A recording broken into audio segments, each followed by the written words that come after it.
Hi, Grace. Thank you for joining us here at Ascent to Dev. Hi, Simon. Thanks for having me.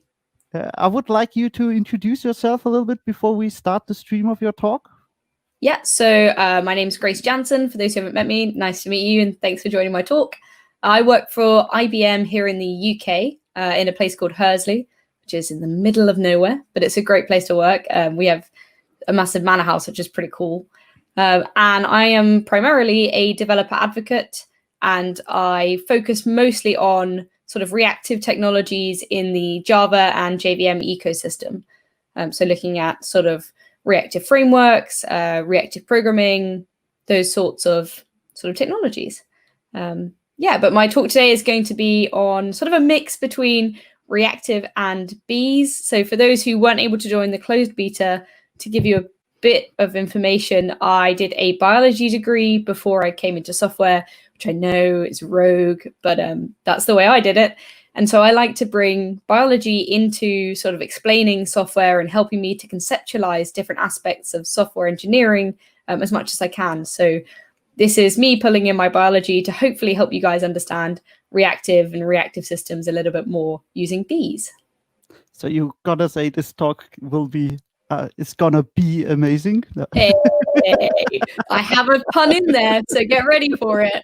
I don't like them, but I put them in, just to test the waters. Okay, so you gotta be ready for it. Yeah. So then let's start with the stream.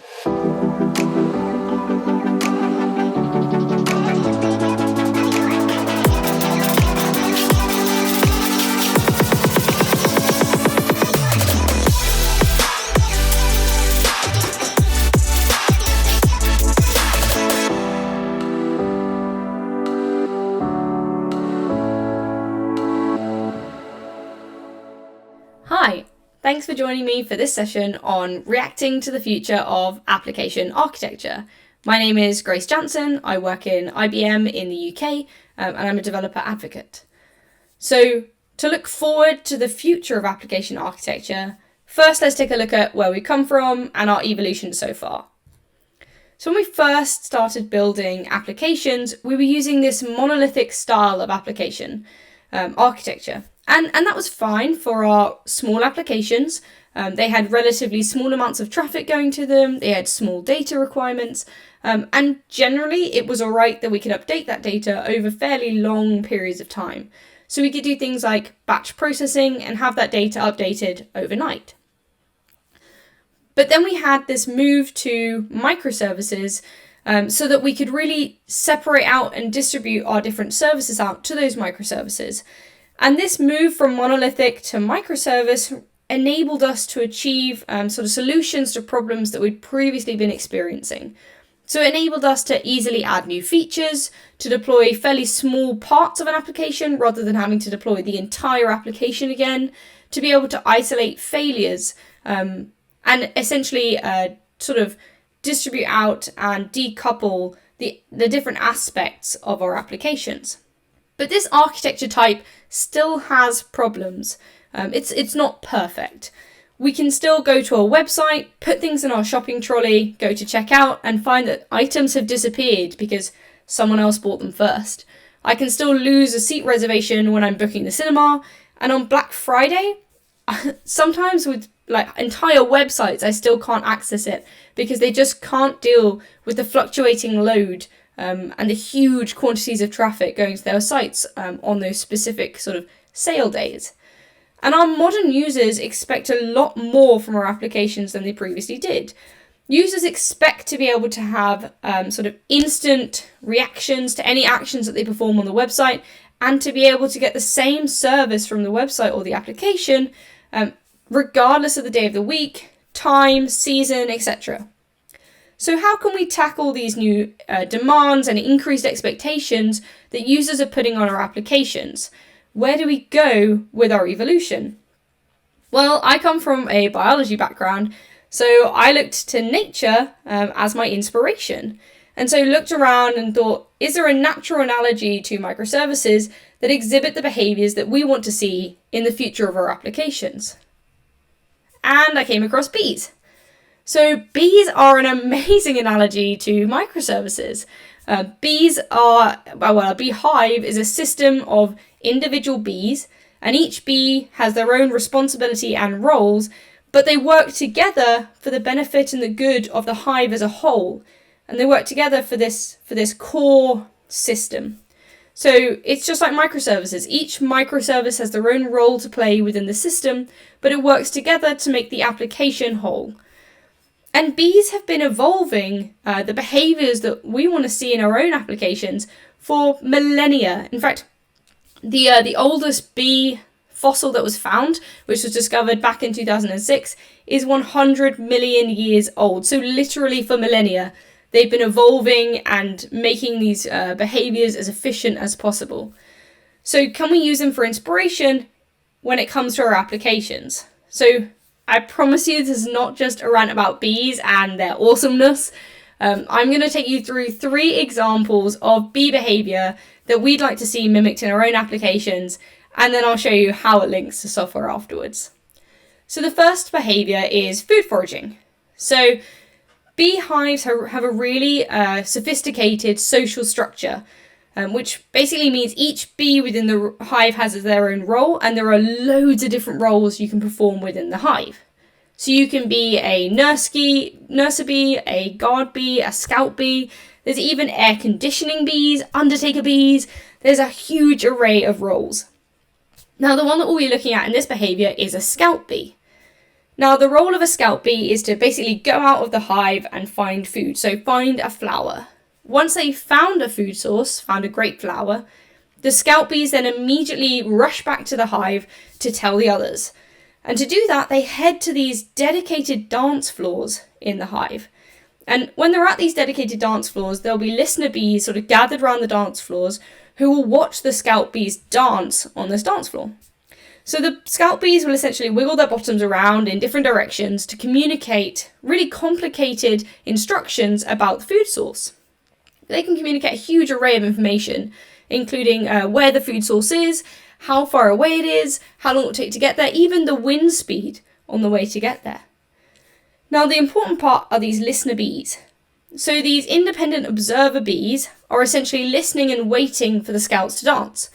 Now, as soon as those listener bees have the minimum amount of information they need, they immediately dash off to that food source to get the food.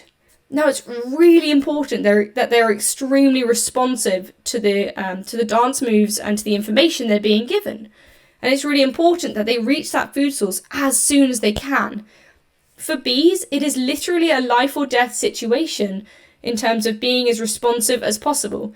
Because if another group of bees from another beehive reach that food source first, by the time they get there, all the food's going to be gone. So it's essential that they respond to this and are responsive, extremely responsive to the scout bees. And we want this in our own applications. Okay, maybe it's not a life or death situation most of the time in our applications, but we want our applications to mimic this level of responsiveness. We want our applications to be able to give users the feedback and the actions and the response to their actions as soon as possible. Just like bees, we want them to be highly responsive. The second behavior is, okay, what happens when the queen bee dies? Now, there's only ever one queen bee within a hive, and her role is to produce all of the babies for the hive. So without a queen, there's no babies, no future of the hive. So arguably, she is the most important member of that bee society. So what happens when there's a potentially catastrophic failure of the queen dies? Does the hive crash? Does it stop working? Do all the worker bees go into like a craze? No. The worker bees continue on as normal because they have an innate trust in the system that that queen bee, that essential member of that hive, will be replaced. So what happens is when the queen is alive, she emits these pheromone or chemical signals. Then when she dies, those chemical pheromone signals disappear. So the nurser bees that have been looking after her realise and they spring into action to replace the queen. So these nurser bees pick about 4 or 5 larvae that haven't hatched yet, and they start feeding them royal jelly. And it's this royal jelly that turns them specifically into a queen bee rather than any other type of bee. When the first one of those larvae hatches, she then becomes the queen bee. Brutally, she then murders the others, but eventually she then mates and becomes the queen bee, and the hive can continue on as it was before. In the meantime, all of the other bees, like the nurser bees, the undertaker bees, the scout bees, the guard bees, they continue on as normal, even in the face of this potential failure. So bees in this regard are extremely resilient. And we want our applications to be resilient in the face of potential failure as well. So we need to have the same sort of decoupling and the same process in place of being able to deal with these potential failures and enable our system to be resilient so that it can continue when these potentially catastrophic failures occur. So we also want to mimic the extreme resiliency of bees. Now, the third and last behaviour, I promise, is bees at war. Okay, I was having a little bit too much fun with my mum with the diagrams. But what happens when the hive is under attack? So, as I mentioned, there are loads of different roles that bees play within the hive. One of those is guard bees. As the name suggests, guard bees essentially protect the hive from any invaders, predators, etc.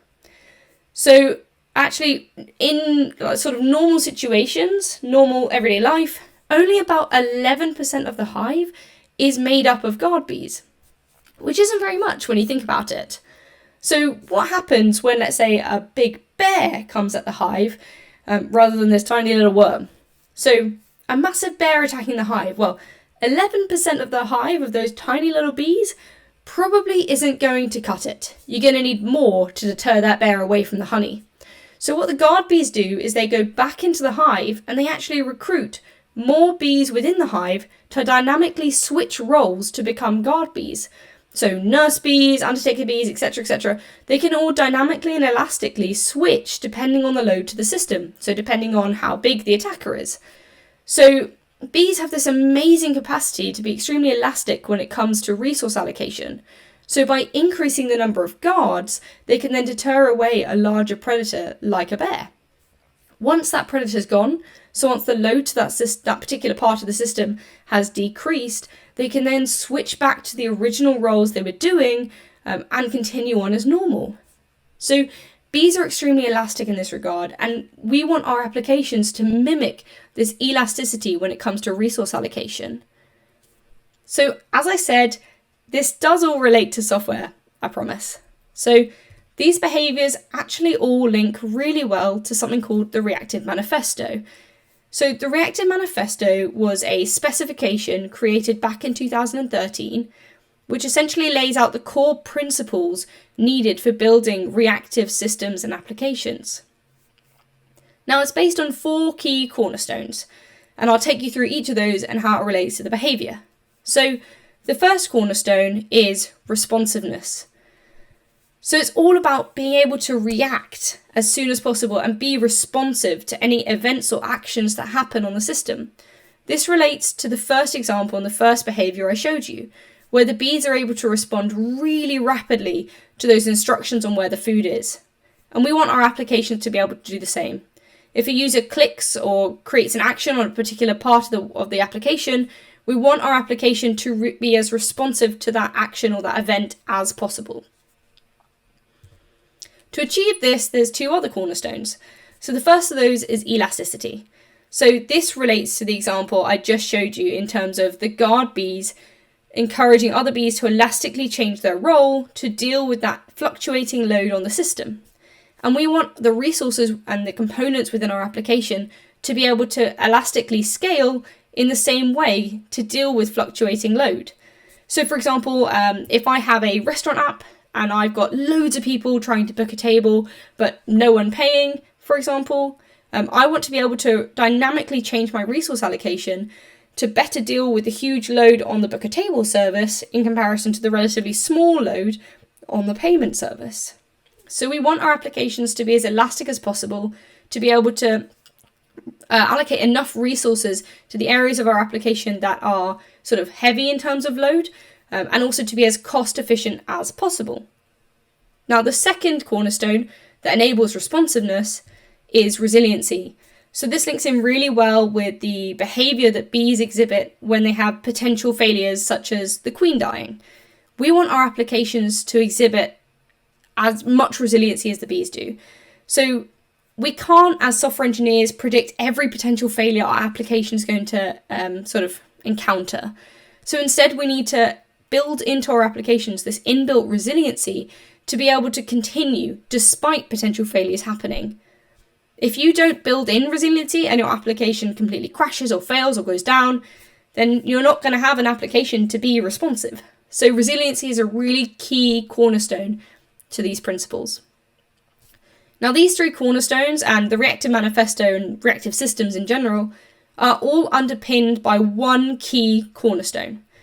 You can maybe tell by the picture in the diagram, and it's the same thing that underpins all the behaviors happening within the beehive. And that's having this asynchronous, message-driven form of communication as its backbone. So the bees are able to communicate both on a one-to-one level, but also on a one-to-many level asynchronously. So when the guard bee comes in to ask other bees to switch roles, they don't individually wait for each bee to go, yeah, I will switch roles, give me a minute. Instead, they just broadcast the message, and they know that those bees will respond to it. It's the same with the scout bee. When the scout bee tells them about this food source, it doesn't individually go to each individual bee and check that they got the message. Instead, it's able to just broadcast the message and know that those bees will respond in the appropriate manner. And we want this in our applications. We want this asynchronicity so that we can completely decouple the components of our application and create this non-blocking, truly reactive system and application architecture. So, is reactive architecture the future of application architecture? Well, I think it's probably a good avenue to explore. It seems to solve a lot of the issues we're currently facing with our applications today and helps us meet users' increased expectations and demands. So reactive architecture is definitely an avenue that we should explore when it comes to the future of our application architecture. But how do we actually build a reactive system?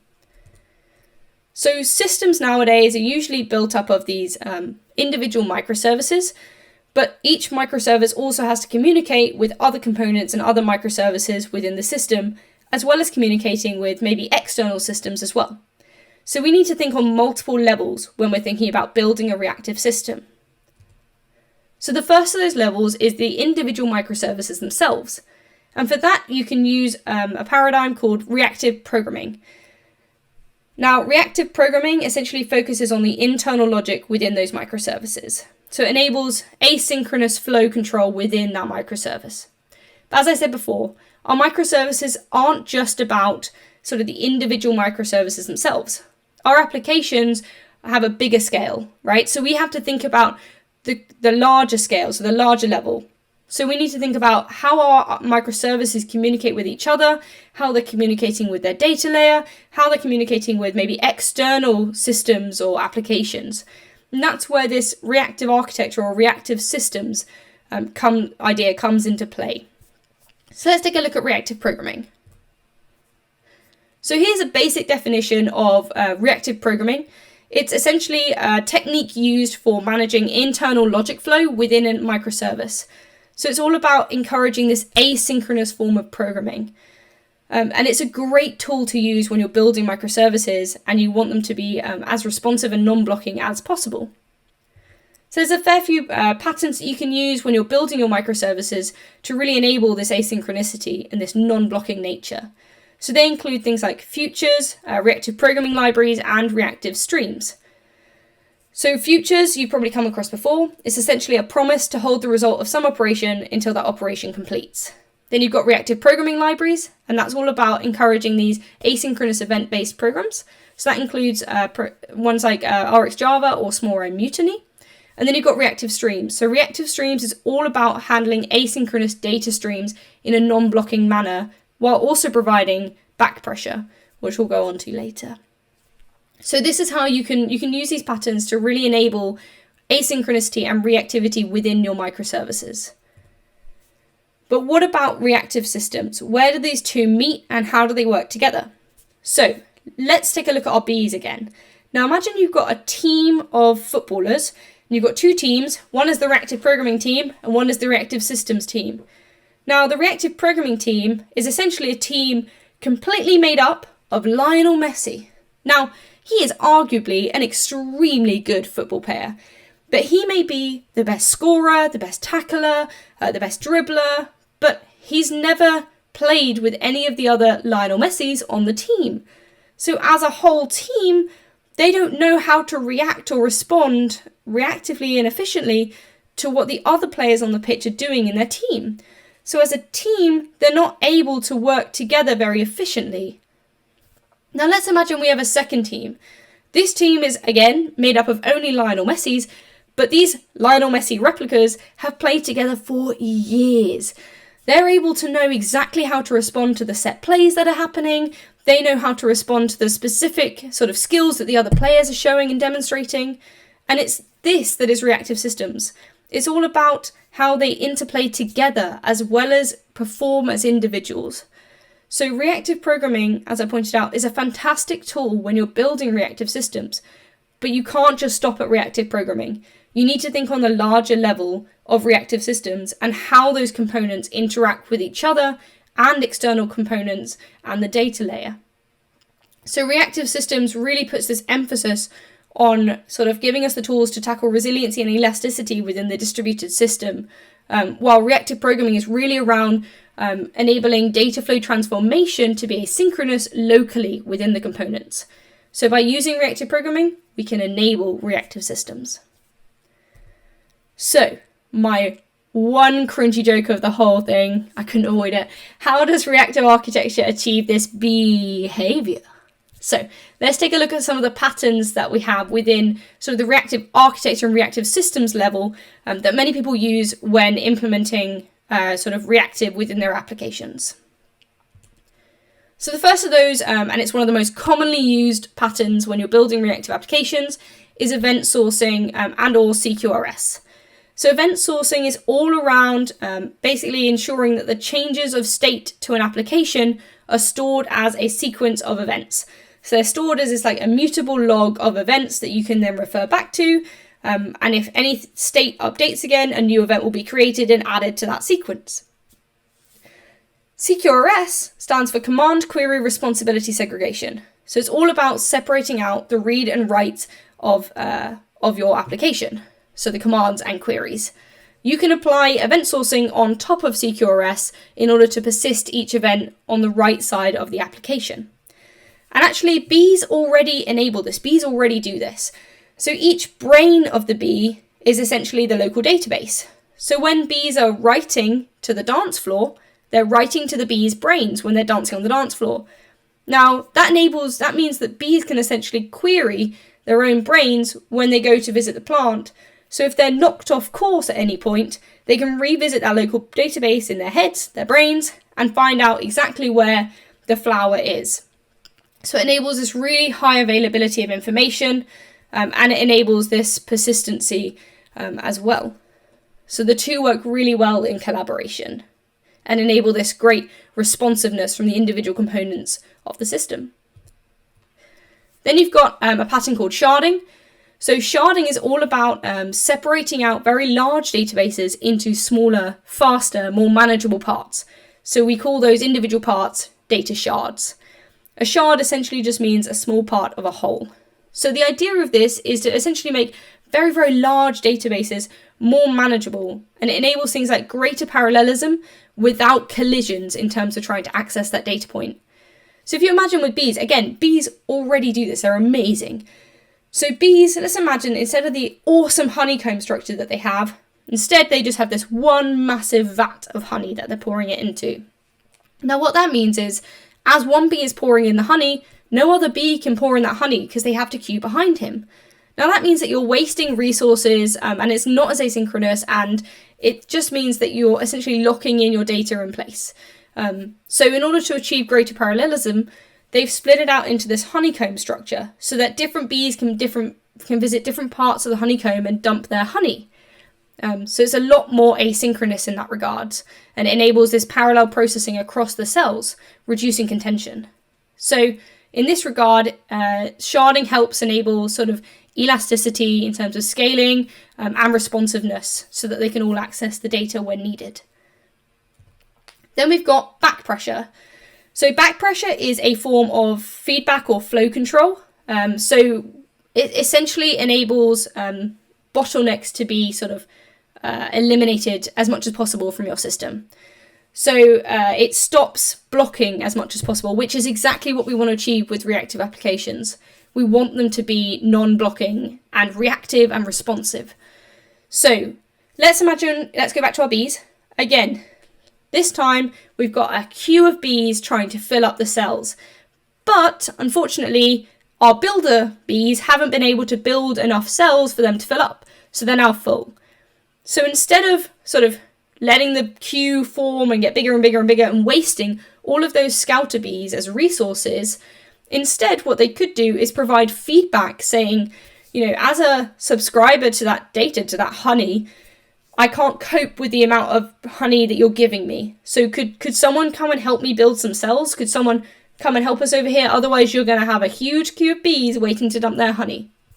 So this feedback enables subscribers to communicate with publishers to slow down the publishing so that they can keep up and so blocking doesn't occur. And it doesn't lead to a potentially catastrophic failure where you start losing parts of the system because they can't cope with this amount of sort of data or events being published. So it's a really important feedback mechanism that allows systems to gracefully respond to load instead of just collapsing under it.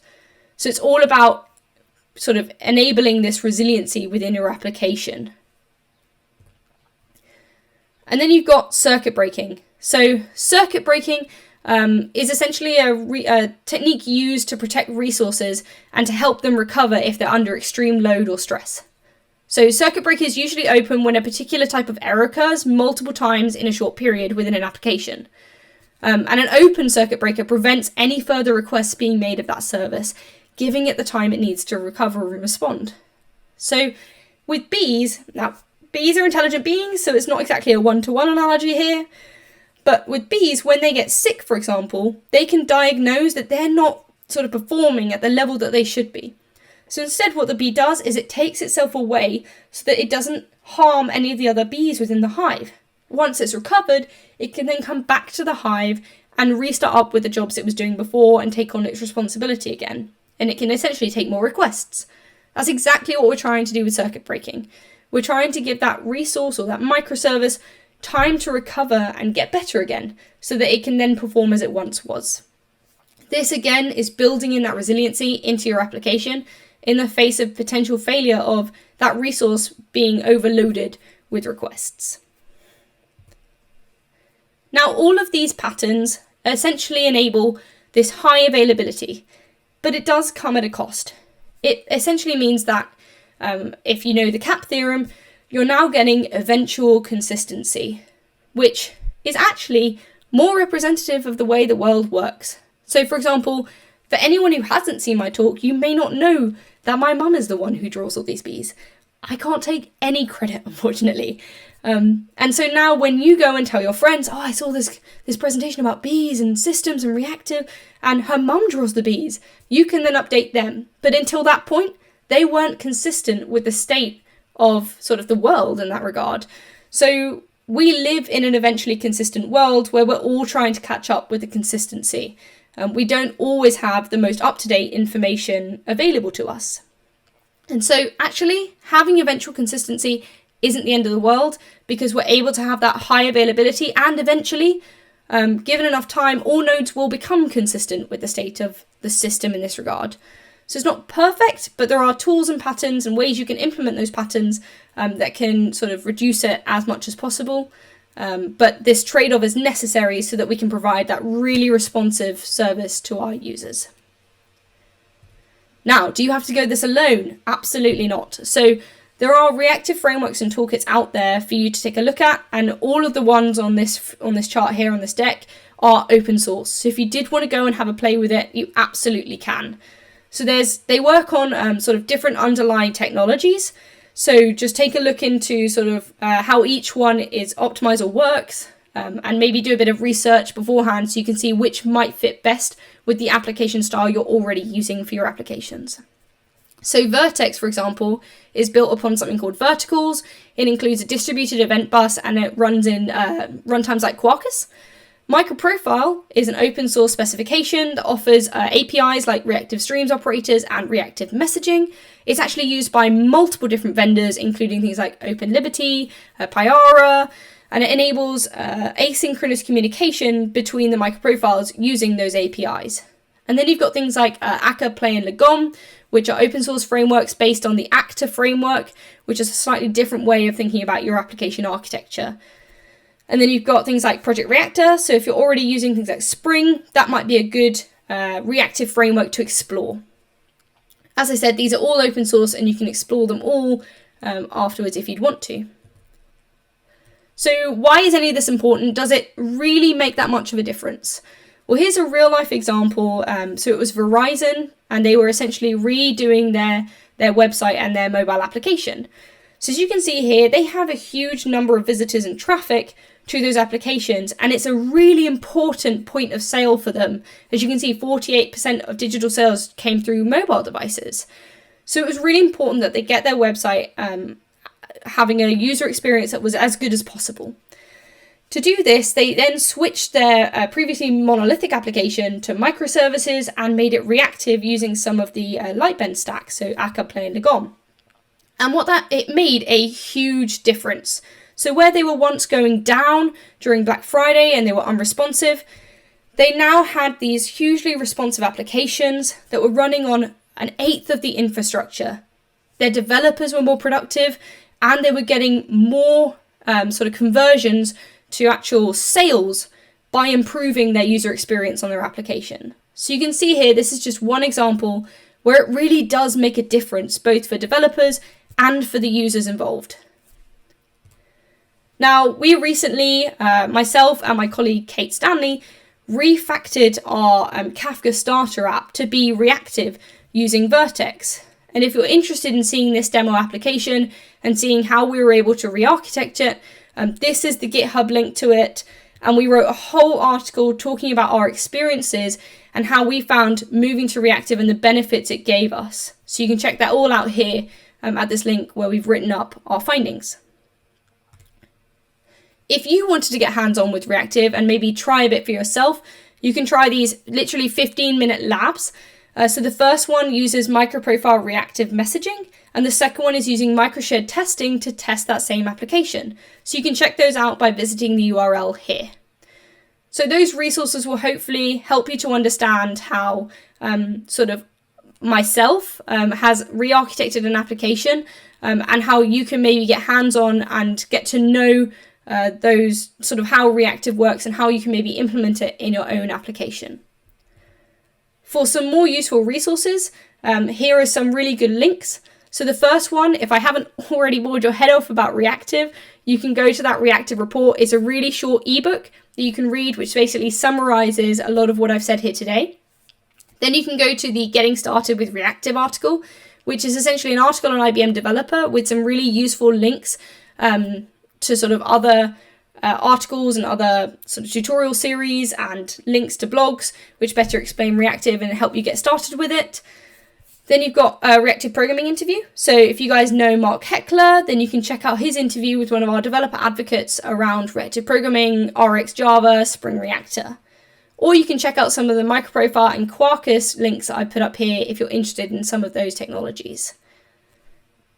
So thank you for listening. Hopefully I've convinced you that reactive systems is the way to go forward in terms of at least trying to get your applications as responsive and non-blocking as possible to really enable that amazing user experience from your applications and to make them as cost efficient and as responsive and reactive as possible. If you did have any questions that you aren't able to answer in the next Q&A, then feel free to reach out to me on Twitter or connect with me on LinkedIn. Thanks very much.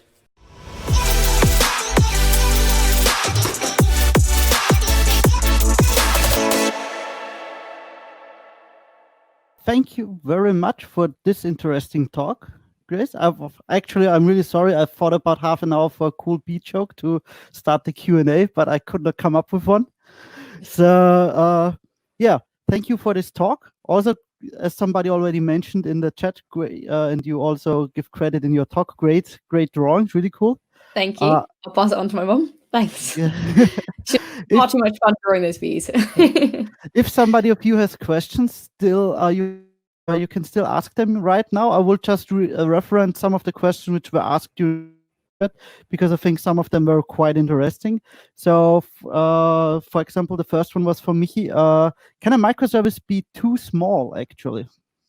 I think the answer is yes, because I think we're at a danger with this trend of moving from monolithic to microservices. You can get a lot of benefits from it, and it's why many applications have chosen to do that, and it's such a growing trend in terms of moving in that direction. But I think we're at danger of splitting up our applications into microservices that are so small that you don't necessarily gain any additional benefit from splitting it up that much and creating such small microservices. I think it's a delicate balancing act between utilizing the microservice architecture framework so that you gain the benefits of, for example, being able to debug easier, being able to release new features without having to completely, release a whole new version of the application and take it down. Those are benefits that you gain from microservices. But if you make your microservices too small without having that additional benefit, so not seeing any additional benefit from making them smaller than needed, then I think you're adding extra complexity and potential points of failure, and I don't think it necessarily outweighs the benefits. So yeah, I think you can create microservices that can be too small. I think it completely depends on your own application, and as I said, it's a really hard, delicate balancing act, and it's very much a gray area. No one has the right answer of, yep, your microservice should be this many lines long of code. No one has that answer because it's completely dependent on the domain and what the service does. But great question. Okay, and then there was the question from Matthias regarding microservices and shared database. Is this actually a good pattern? Are there things to consider, or maybe different approaches when it comes to data sharing between microservices? Because I think most of the people actually who migrating to microservice have a quite monolithic database also, and that might be a big problem for them. So I think it depends on how much of your application you want to re-architecture. If you want to stick with a shared database, I don't necessarily think it's a massive, oh, you can't do microservices if you're using a shared database. You just need to think carefully about how that potential locking might create blockages or bottlenecks within your application, and use tools like sharding to be able to split that database up into smaller pools of databases to enable greater parallelism when it comes to your microservices trying to access data and update that data. Because if you don't, you're going to get a huge queue of microservices sending requests to your database, and you've got locking because your entire database is locked by the first microservice, and until that one's finished, you can't move on to the next request. So by using patterns like sharding, you can actually split that database up into smaller shards, smaller parts or partitions, and increase the parallelism, hard word to say, and increase the number of microservices that can actually update that data to create less blocking within the application. I think there are alternatives if you did want to go sort of that step further and maybe think about a more asynchronous nature in terms of updating the state of your application. So I mentioned in the chat, maybe thinking about something like a pub sub system. So using sort of an open tools like Apache Kafka, which enable you to have this immutable event log. So essentially, any data change in your system is stored as an event. So an event is just a state change to the system. And what it does is it's able to store that in this immutable log. So you can't change any of the records within that log. You can just update them with a new record. And what that means is you're able to update pieces of data asynchronously because multiple microservices can all publish to the same event log. And your services can then subscribe to that event log to find out those data changes. And then you can persist that data by taking snapshots and storing that into a separate database. So that's an alternative method for sort of storing data in a more asynchronous nature. Okay. Then there was the other question from Michi regarding, do reactive applications work like a hive mind then? All parts knowing all about each other, or only connected parts communicate with each other? So as I said, I think it depends on how you architect your application. So certain reactive frameworks know more about the components than others. So there's an example of when you use the active framework, which is the sort of the base framework for all of the Lightbend stack. So Akka, Play, Lagom. The active framework has something called, it uses parent actors and child actors. So the parent actors are aware of all of their children, and it's the parent actors that determine whether a child is not functioning as it should be, whether it should be restarted. It also helps with sort of splitting out the resources. So if one parent actor is, if one parent's child actors are particularly stressed or high load, then it can rearrange other actors to come and help them out, basically. So that system has a lot more knowledge of the different components within the application. But no, I would say, I don't think I know of, anyway, an application where every component knows about every other component. Because the whole point of a reactive application is to decouple the components of a system. And you can't decouple them if one is reliant on another. And so by decoupling them, we enable failures to occur where we can then switch over to another like instance or replica of the same service. And we can have greater resiliency in that way. We can also, by decoupling them, it also means that we can switch out different components of our applications. So we could switch out that database, or we could switch out that particular service for another one, which could be an update, for example. So as far as I'm aware, I don't know of a system where all of the components know about all of the others. Okay. We have another question in the chat. Do you follow a certain approach when you're creating new reactive architecture? Like when to take snapshots from events, how to tweak the back pressure, or is it mostly on-the-go development? So I think it's, so the reactive framework that I mentioned in this talk is just a specification. So it means there are multiple implementations of that reactive specification. So it's kind of up to interpretation. There are several suggestions as to how to go about it. So I'll post a link in the chat. We have a tutorial series on IBM Developer, which takes you from a monolithic application, breaks it down into microservices, and then takes you step by step through the different sort of patterns that you can use to create a reactive application. So you go all the way from monolithic through to microservice reactive. So I'll share that guide. It's a 12-part series of tutorials that you can follow along with a real application that you can take a look at. So I'll post that in the link, but it is very opinionated. It's completely up to sort of the priorities and the architecture style of your own application. Because, for example, you might feel that you have to keep your own database on site and you don't want to use an event stream, and you want to keep that database locally stored because of, I don't know, GDPR or something like that. So you might choose not to follow patterns like event sourcing, but you might still want to update the communication between your microservices that are communicating to be reactive and using things like reactive streams.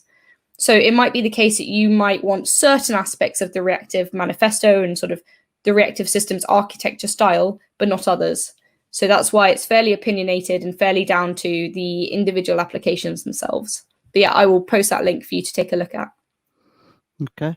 I have an additional question. Where do you see the biggest pitfalls when migrating from monolith actually to reactive microservice platform? Let's say it that way. Where do you think are the biggest pitfalls, or what have you encountered as the biggest pitfalls? Is it a thing of the thinking process or of the general paradigms there, or are there any I think other?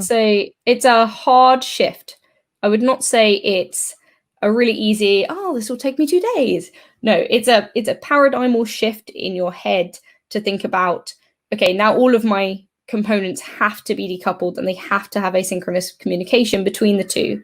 And it's really that asynchronicity that makes a reactive system reactive, because it means if you have a potential failure, you can account for it and continue on with your other services whilst you're reinstantiating that service. It also means you can scale up and scale down the different services. And it means that, as I said before, you can swap and change the different components if you want to, with different versions or different sort of technologies. I'd say it's the mental mind shift that's the hardest part. And it's this mind shift of you need to be considering the data flow and the event flow and the request flow throughout your system to be able to identify points of blocking, points of potential failure, to be able to create an application that is able to respond to a user and provide that really reactive and responsive application use to that user any time of the day, any season, regardless of the load on the system. So I'd say it's more the mental shift as opposed to the technologies themselves, because the technologies use fairly similar sort of annotations, or they utilize some of the Java features. So I wouldn't say it's necessarily the coding or the syntax. I'd more say it's the paradigm or shift of understanding the data flow and the logic flow and the different decoupling aspects when you're creating a reactive system. Okay. Oh, cool. Good to know. Are there any other questions in the chat? I will ask some fun questions on the side. Do you have any other tech analogies with nature? Let's make it that way. Technology is a hard word. I'm just grabbing the link before I forget. There you go. Cool. That's the Reactive in Practice series. So in terms of analogies, there's some really cool, if you're interested in biology and using it as like a inspiration for improving our software, there's some amazing work going on in the machine learning area at the moment, which is around using like ant colonies and analyzing how ants actually create the shortest path for the greatest efficiency. And so they have ant colony optimizations in machine learning. They also have, so there's like swarm and hive algorithms as well. So you mentioned the hive theory around is reactive sort of hive-based. There's a bunch of those algorithms within machine learning. So if you wanted to take a look at those, they're really interesting. There's even some around like bird flying and how they optimize within their own structure, within their V structure, who goes at the front for optimal energy usage of every single individual. So there's some pretty cool stuff out there. Okay. There's another question in the chat. Do you usually implement microservices with the same tech stack, or do you vary with the tools you're using? So I've used several different reactive tech stacks. So I've used the Lightbend tech stack, I've used Microprofile, I've used Vertex. And I think it depends on your current architecture and the technologies that you already implement. Some of them have different underlying sort of architecture styles. So like I mentioned before, Lightbend uses the actor-based framework, which can be, depending on how you architect it, can be quite different to microservices. So it's not necessarily a one-to-one mapping between actors and microservices. So if you're already using an actor-based system, it might be that you want to stick with the Lightbend stack, but you can use things like Microprofile. So Microprofile is an open source specification designed to help you build microservice-based applications on multiple different vendors. So it's been created by multiple different vendors and individual contributors. If you'd like to take a look at it, the specification is out there. I'll post a link to it. But Microprofile offers reactive streams and reactive messaging between components of your application. And the nice thing about Microprofile is because it's been created by multiple vendors and it is open source, you can use it on different technology stacks. So you could use it with Vertex, for example, or OpenLiberty or Quarkus, or there are many different web servers or technologies that you can use it with. So you're not locked in, if that makes sense. So yeah, it just depends on what you're using at the moment and whether that would map well to a different technology stack. Okay, cool. Thank you for the answer. I hope, Johannes, you are satisfied with that answer. Yeah. But you can swap and change. So for example, you can start off with Microprofile, then you might want to go into like Vertex, for example. Then once you're in Vertex, you might want to go into Quarkus, for example, which builds up upon Vertex. So a lot of these frameworks can be used together quite well. So I know that you can use Vertex and Project Reactor together, for example. So they can be used together, or you can build one on top of the other. Okay. Johannes specified it's more about the tech freedom for teams, actually. Yep. And if that works together, if multiple teams choose a different stack or So, but you as also I can said, see the benefits. the microprofile does offer that tech freedom because you could build an one service on OpenLiberty, for example, using that microprofile reactive messaging, or then you could build one using a different service, and they could still communicate because that reactive messaging through microprofile would use the same syntax and annotations underneath it. So that allows you tech freedom. There can be benefits with using the same stack. So, for example, there might be slight differences between the connectors that are available through microprofiles. So, for example, Liberty has a connector to Kafka. Other offerings might not have the same connectors that you might be able to use. So, using the same tech stack could help in terms of having the same connections to external services, for example. Or it could bring benefits of having documentation all in the same place, as another example. Okay. There's another question from Sebastian. This will most likely our last question because we already have the next talk lined up, and also Grace has a short timeline. But you are available via chat, you said, afterwards? Yes, if people want to chat afterwards, that's absolutely fine. I'll be online. Okay, cool. So the question from Sebastian is regarding polyglot development. He always experienced the case that the team was told they can experience things and try things out, but there was never the kind to explore also the perfect tech for each different purpose. But there was never the kind of implementation case where they switched tech stack for implementations. Did you experience some kind of that in your career? No, in your I'm missing the word right now, but I think I think you know so what I the team mean. can try out different things, but I never really came across an example of use a different tech for a specific purpose. So I think it's the case of I'm going to take the consultancy answer and say it depends, because it depends on your application and it depends on your team and it depends on your company. You might some developers aren't fortunate enough to be able to use any technology they want because they might have vendor lock-in from their company to a specific vendor that they have to use the technology from. So it really depends if you have that freedom, and if you do, it's a case of researching what is the technology that's going to allow me to do everything that I want to in this domain, for example. And is there an open source version of it that I can contribute to if it doesn't tick all my boxes? That's the fantastic part about open source is if it doesn't do everything you need it to, you can always create a PR, you can become a contributor, you can join the open calls to discuss features and improvements. And that way you can sculpt and help to mold these projects and open source projects and products into something that would be useful and, as you say, specific for the purpose that you need it for. Additionally, I also want to point out there's also the question about the psychological question of leaving the comfort zone, using a tool you might not familiar with, although it might not be the best fit, it's just giving you some kind of security psychological wise. My opinion on that topic.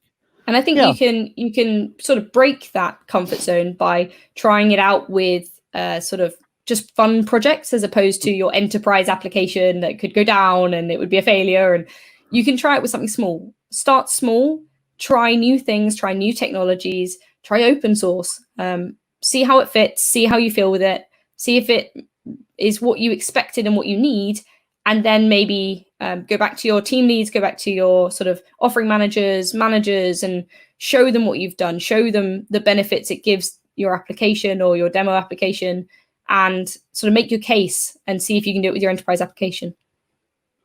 Okay, thank you very much. Thank you for this nice talk and this cool Q&A session. I really like this bee topic, this bee theme, so it was really cool to see. I hope you enjoy the rest of Accenture Dev, and yeah, thank you again for the talk. Great. Thanks for having me. Thanks for joining, guys. Bye.